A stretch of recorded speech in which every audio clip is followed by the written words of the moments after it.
this is a fractional equation that's to be solved.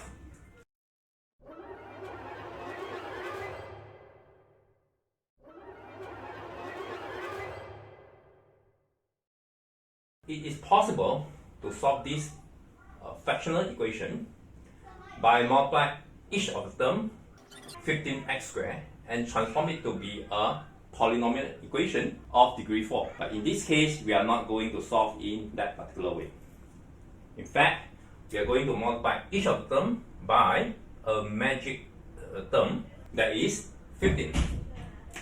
So after multiply each of the term by a 15, so this term will be equal to x squared, and cancel with 15, that's another 3, so it will be 48 times 3 over x squared, and 15 over 3, that is 5 times 2, that is 10x, and for this it will be 8 times 15 over x. There's a common factor in 10 and 120, that is 10. So this is 10x minus 12 over x. And for this case, we'll see that this is actually equal to x squared plus 12 over x squared. So now it is quite clear that what to do, that is, we will let u to be x minus 12x. X minus 12 over x.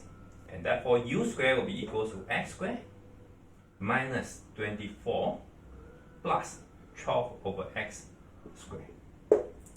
With this, the original equation will become u squared plus 24 equals to 10u. And it turns out that this is just a quadratic equation. So u squared minus 10u plus 24 equals to 0. U minus 4, u minus 6 equals to 0, u equals to 4, or u equals to 6. Now when u equals to 4, it will mean that x minus 12x equals to 4, or u equals to 6, or equals to 6. Okay. So for the first one, it is actually means that x squared minus 4x minus 12 equals to 0. And for the second one, is x squared minus 6x minus 12 equals to 0. And for the first equation, it is x minus 6, x plus 2 equals to 0, x equals to 6 or negative 2. Or x equals to negative 2. And for the second one, it seems that it is not possible to factorize. So we will have x minus 3 squared will equal to 12 plus 9, that is 21.